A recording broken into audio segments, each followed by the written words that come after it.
اگر قرآن پڑھ کے دیکھیں تو ہم 1.25 انبیاء کے نام قرآن سے نکال نہیں سکتے، اور اگر ان کو کاؤنٹ کریں کہ خداوند کریم نے کتنے انبیاء کا ذکر کیا ہے تو آپ دیکھیں گے 28 سے زیادہ انبیاء کا ذکر نظر نہیں آتا تھا۔ سوال بنتا ہے نا مسلمانوں سے کہ بتاؤ کہ تمہارا خدا کہتا ہے کہ میں نے 1.25 لاکھ انبیاء بھیجے ہیں تو کم از کم ان کے نام قرآن میں تو بتلا دیتا، قرآن میں کیوں نہیں بتلائے؟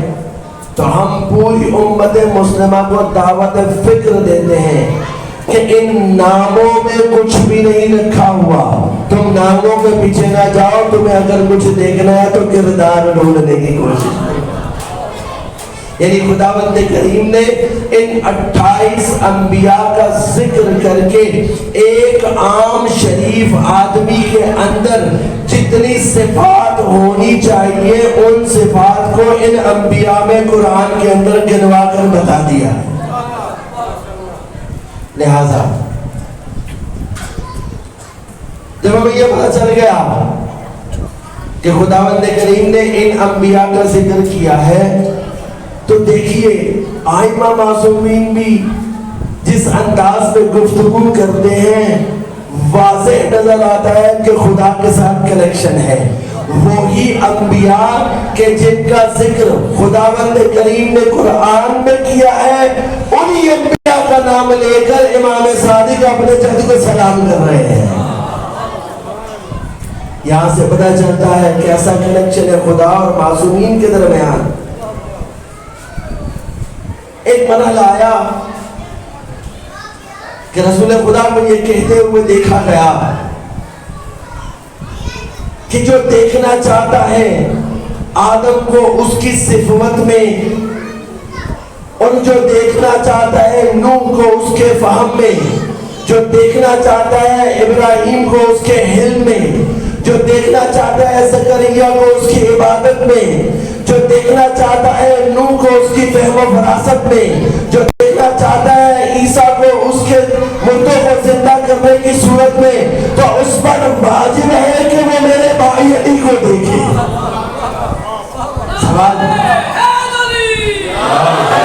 سوال یہ پیدا ہوتا ہے یا رسول اللہ اگر میں نے ان تمام انبیاء کو دیکھ رہا ہو تو آپ کی اس حدیث کے مطابق مجھے انبیاء کو دیکھنے کے لیے معصومین کو دیکھنے کی ضرورت نہیں ہے، اکیلے علی ابن ابی طالب کو دیکھ لوں تو مجھے 1.25 لاکھ انبیاء سمجھ میں آ سکتے ہیں۔ سوال یہ پیدا ہوتا ہے کہ اگر میں نے ان انبیاء کو دیکھنا ہو تو میں علی کو دیکھ سکتا ہوں، لیکن اگر میں نے علی کو ابراہیم میں دیکھنا ہو تو اکیلے ابراہیم کو دیکھ سکتا ہوں، اکیلے نوح کو دیکھ سکتا ہوں، اکیلے ابراہیم کو، اکیلے نوح کو، اکیلے عیسیٰ کو، اکیلے زکریا کو، کہ اکیلے یونس کو، ان کو دیکھ کر میں علی ابن ابی طالب سمجھ سکتا ہوں؟ تو رسول کہتے ہیں کہ ایسا ممکن نہیں ہے۔ 1.25 لاکھ انبیاء تو علی میں سما سکتے ہیں، لیکن علی مجھ رسول کے اندر حق سے سما نہیں سکتا۔ علی مجھ رسول کے علاوہ کسی میں سما نہیں سکتا۔ یہ ہے علی ابن ابی طالب کی حدود۔ لوگ ہم سے کہتے ہیں کہ آپ نے علی کو بڑھا دیا ہے، اور ہمیں جناب امیر کا ہی قول نہج البلاغہ سے کوٹ کر کے بتاتے ہیں کہ تم شیعوں کے بارے میں علی کو پتا تھا لہذا اس وقت کہہ دیا کہ میرے بارے میں 2 گروہ ہلاک ہوں گے، ایک وہ جو میری تعریف میں حد سے آگے گزر گیا، اور ایک وہ جو میری تعریف میں حد سے نیچے گر گیا۔ ہم اس قول کو سر آنکھوں پر رکھتے ہیں، کیوں؟ اس لیے کہ جناب امیر کا قول ہے، لیکن جو تفسیر تو کر رہا ہے نا اسے نہیں مانتے۔ تفسیر کیا کرتے ہیں؟ کہتے صاحب یہ جو حد سے نیچے لے گیا نا یہ مشرک اور کافر ہے، اور جو حد سے اوپر چلا گیا وہ شیعہ ہے۔ میں کہوں گا تو عقل کا اندھا ہے، تو نے تاریخ نہیں پڑھی، تو نے سوسائٹی میں گھوم کر نہیں دیکھا۔ وہ جو علی سے آگے نکل گیا وہ علی کو رب کہتا ہے، اور جس نے علی کو اس کی منزلت سے نیچے گرا دیا وہ چوتھا خلیفہ مانتا ہے۔ اپنی مرضی کی تفسیر نہ کر. تفسیر اصل میں یہ ہے. اور پھر میں فخر سے کیوں نہ کہوں کہ تیرے بارے میں علی اس وقت بھی جانتا تھا. لیکن ایک عجیب مرحلہ آیا. ایک مقام پر جناب امیر سے پوچھا گیا کہ مولا آپ کے بارے میں مشہور ہے کہ آپ چوتھے خلیفہ ہیں. توجہ ہے, پریشان تو نہیں ہو رہے. آپ کے بارے میں مشہور ہے کہ آپ چوتھے خلیفہ ہیں. کیا جواب ہونا چاہیے تھا؟ سب مولائی ملائی بیٹھے ہیں, کیا جواب ہونا چاہیے تھا؟ ایسا جواب دیا کہ آپ پریشان ہو جائیں گے. کہا میں چوتھا خلیفہ ہوں. جیسے آپ پریشان ہو گیا نا, ایسے ہی وہاں پر آس پاس پریشان ہو گئے تھے. کہا میں چوتھا خلیفہ ہوں. سننے والے نے سنا اور دل میں ایک امید کی کرن پھولی کہ واہ اب تو علی بھی مان رہے کہ وہ چوتھے خلیفہ ہے.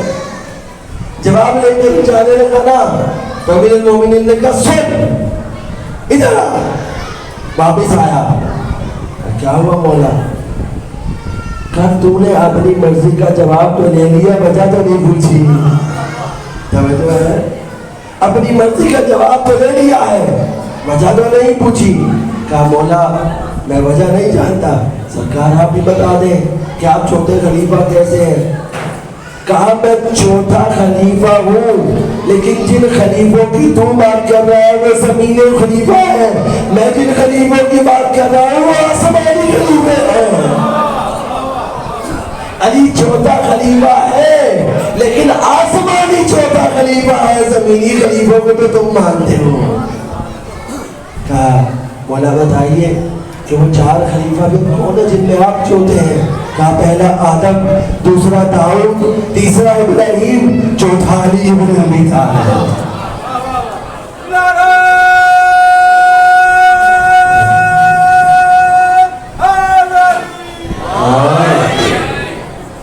اس لیے ہم بھی علی کو چوتھا خلیفہ مانتے ہیں لیکن زمینی چوتھا خلیفہ نہیں مانتے.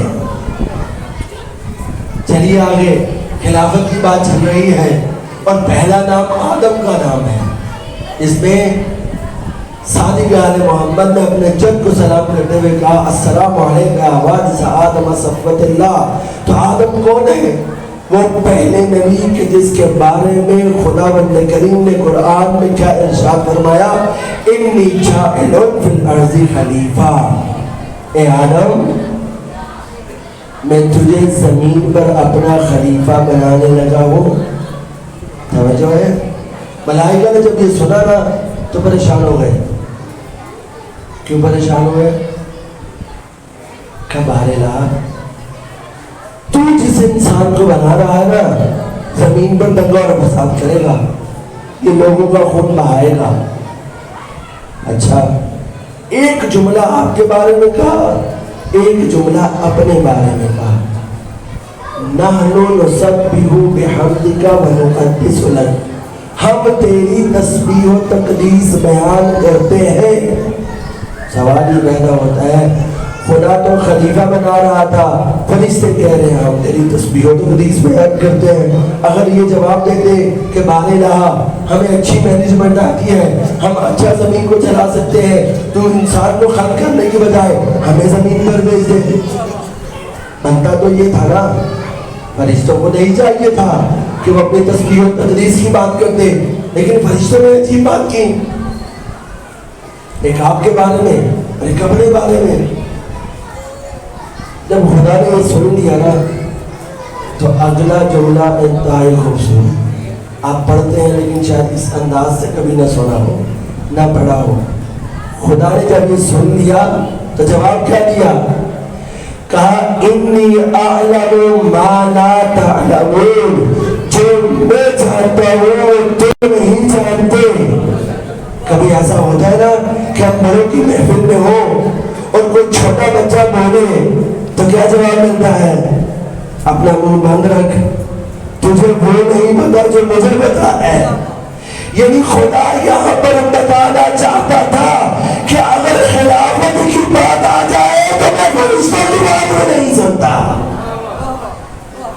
فرشتوں کی بھی شٹ اپ کال دیتی خدا نے. کہا تمہاری بات نہیں سنوں گا، خبردار اپنی زبان بند رکھو. فرشتے خاموش ہو گئے. سوال یہ پیدا ہوتا ہے فرشتوں کو ہماری خلقت کے بارے میں کیسے پتا چلا کہ آپ ان میں خون بہائیں گے؟ اگر فرشتوں کی یہ بات سچی دیکھنی ہو تو صبح کا اخبار پڑھ لیجئے گا، سمجھ آ جائے گی انسان دنگا فساد اور خون بہاتا ہے کہ نہیں. اخبارات بھرے ہوئے. فرشتوں کو کیسے پتا چلا کہ انسان دنگا فساد اور خون بہائے گا؟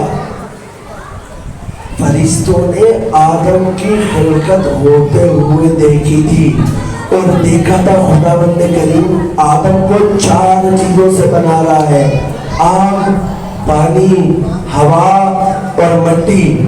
مٹی کیا کرتی ہے؟ اپنے اندر لے لیتی ہے اور پھر امانت کو ویسے واپس کر دیتی ہے. آگ کیا کرتی ہے؟ جس چیز کو لیتی ہے جلا کے راکھ کر دیتی ہے. پانی کیا کرتا ہے؟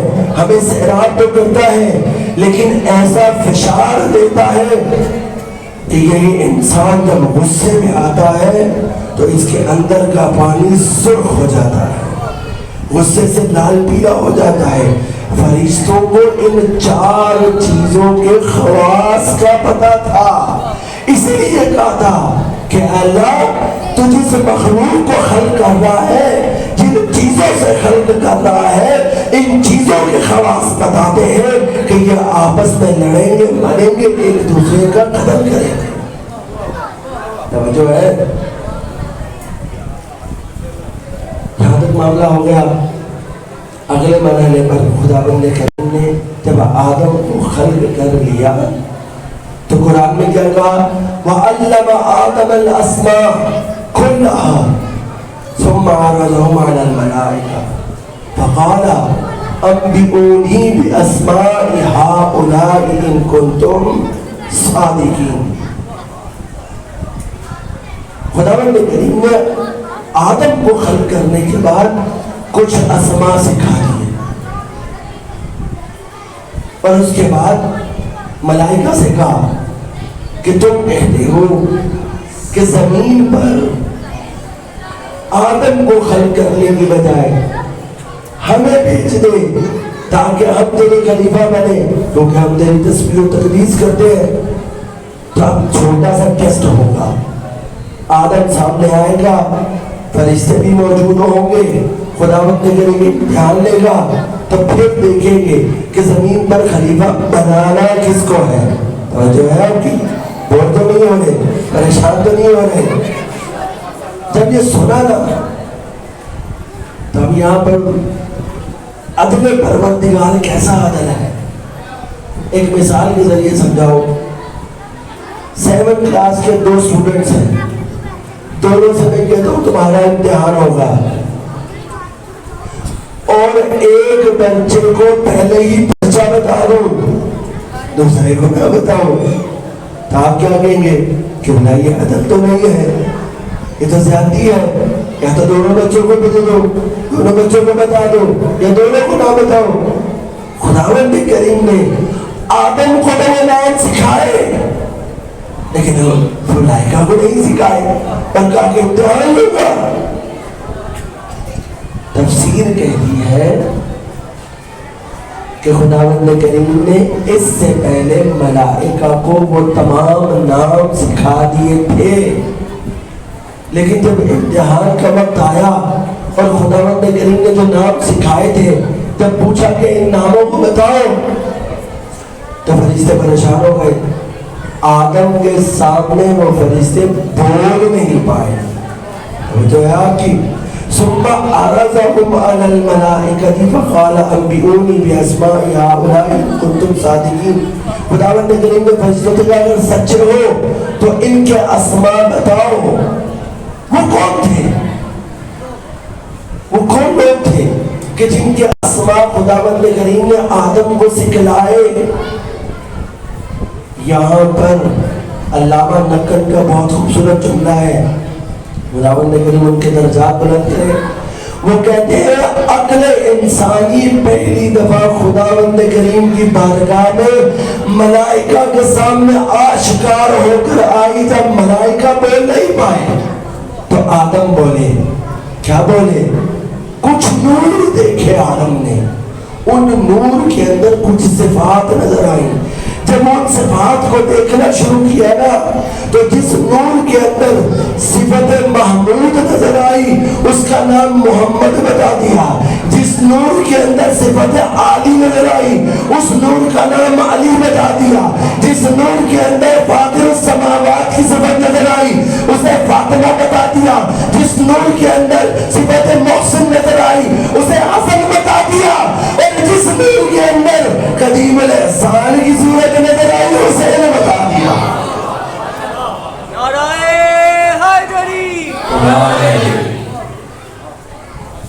ایک جملہ آپ کی سباتوں کی نظر کرنے لگا ہوں. آدم جب تک نہیں ملتا جب تک پنجدار کے نام نہ بتا دے. آدم کو تب تک نبوت نہیں ملتی جب تک پنجتن پاک کے نور کو پہچان نہ لے. لہذا خداوند کریم آدم کو خلق کرنے کے بعد یہ واضح پیغام دینا چاہتا ہے. یاد رکھو اگر زمین پر خلیفہ بنانے کا وقت ہوگا تو وہ خلیفہ خدا کی طرف سے ہوگا. تم اپنے آپ اپنے خلیفہ نہ چن سکتے ہو نہ بنا سکتے ہو. اس لیے کہ خداوند کریم کو پتا تھا کہ زمین کے ساتھ رابطہ جڑ رہا ہے. ابھی جو قانون بناؤں گا وہ انسان کو سمجھ آ جائے گا. خدا نے نہ ووٹ ڈلوائے نہ الیکشن کروایا نہ سلیکشن کروایا بلکہ بتا دیا کہ اگر زمین پر میرا نمائندہ ہوگا تو میری طرف سے ہوگا. اب تم بھلے سقیفہ میں جمع ہو گے اپنے خلیفہ بناتے رہو. خلیفہ خدا کی طرف سے آئے گا. آگے چلیے. آیت اللہ جوادی عامری نے اس آیت کی تفسیر کی ذیل میں فرمایا ہے کہ یہ وہ خدا کے 5 ایسے اسماء ہیں کہ جن کی وجہ سے کائنات چلتی ہے. یہ معدن رسالہ ہے, یہ محبت الوحی ہے. آپ پریشان ہو گئے ہیں, آسان کر کے بتانے لگا ہوں. آپ اور میں بچپن سے یہ سنتے آ رہے ہیں لیکن تھوڑے آسان الفاظ میں حدیث کسان خداوند کریم نے انہیں پنجتن کی پہچان کر کے بتائی. انی ما خلقت سماء منیہ ولا ارضا مدحیہ ولا قمر منیرہ ولا شمس مضیہ ولا فلک یدور ولا بحر یجری ولا فلک یسری الا فی محبت هؤلاء الخمسہ الذین هم تحت الکساء. اے میرے حبیب, میں کائنات خلق نہ کرتا, میں سورج نہ بناتا, میں زمین نہ بناتا, میں چاند نہ بناتا, میں سمندر نہ بناتا, میں اس پانی کو خالق نہ کرتا. میں نے ان تمام کو ان 5 کی محبت میں خالق کیا. آواز بلند تر صلوات.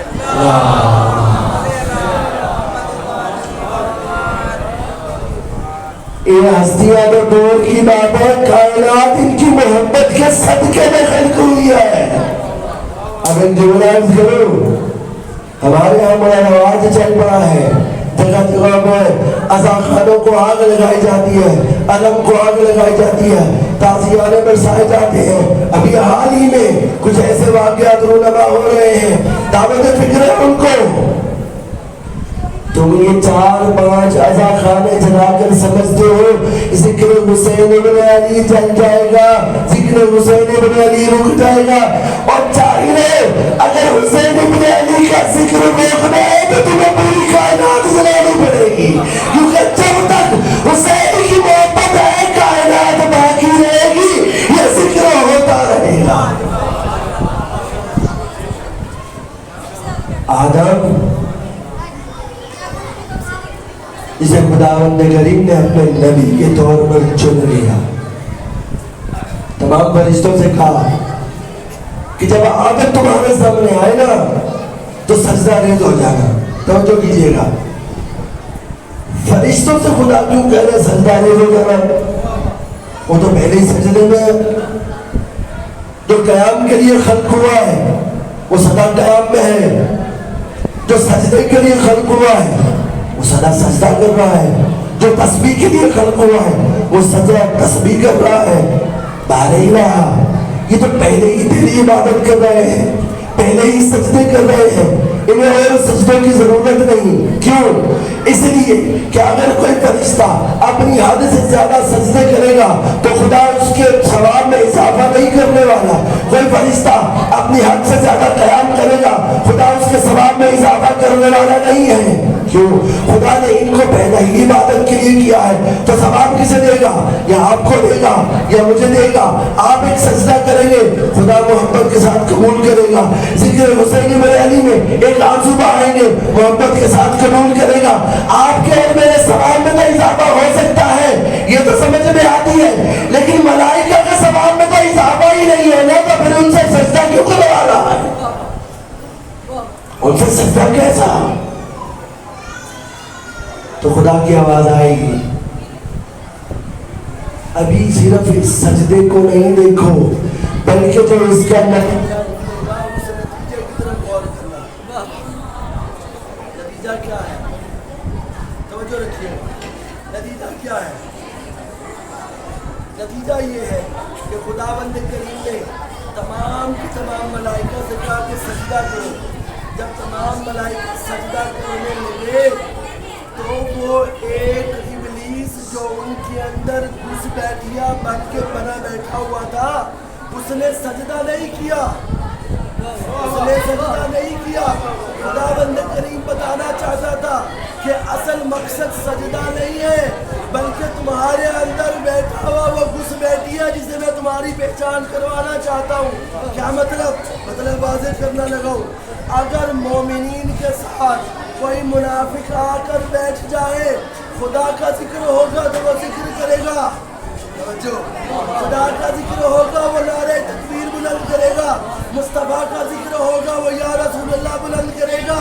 لیکن جیسے ہی خدا کے ولی کا نعرہ لگے گا, مومنوں میں بیٹھا ہوا منافق نظر آنے لگے.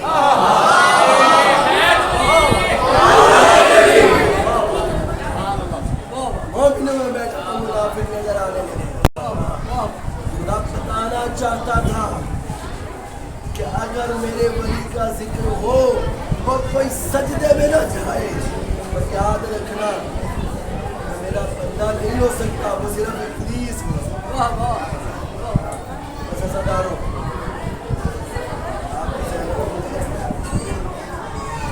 تھوڑا سا جو کے ساتھ سنیں گے, خاموشی کے ساتھ سنیں گے, میرا ساتھ نہیں دے رہا. مسائل پبلک سمجھ میں نہیں آئے جب تک آپ لوگ خاموشی کی تیار نہیں ہیں. آج 3 محرم ہو گئی. 3 محرم کو ان 2 شہزادوں کا ذکر ہوتا ہے جو تاریخ بنی ہاشم میں سب سے خوبصورت سوال, سب سے خوبصورت بچے تھے. وہ کون تھے؟ وہ مسلم کی 2 یتیم. جب مسلم ابن عقیل کو کوفہ میں قید کر لیا گیا تو مسلم کے دونوں بچے اپنے باپ سے بچھڑے گئے. ابن زیاد نے ان بچوں کو قید میں لے لیا اور پورا 1 سال زندان میں. ذرا تصور کیجیے, صاحبان اولاد بیٹھے ہیں, کوئی 3 سال کا بچہ اپنی ماں سے کیسے دور ہو سکتا ہے؟ کوئی 5 سال کا بچہ کیسے اپنی ماں کے بغیر رہ سکتا ہے؟ ابن زیاد کی قید میں پورا 1 سال گزارا اور روز کریا کرتے تھے. کوئی ہمیں ہمارے امو حسین سے ملا, کوئی ہمیں ہمارے ماموں عباس سے ملا دے. ان غریبوں کو یہ بھی نہیں پتا تھا کہ حسین بن علی کو قتل کر دیے. آزاد کرو, حق ہے آل محمد کے بچوں کو رویا جائے. ایک روایت آپ کو سنانی اور آپ کی جانبوں کو تمام. یہ 2 بچے قید میں موجود ہیں اور باہر دربار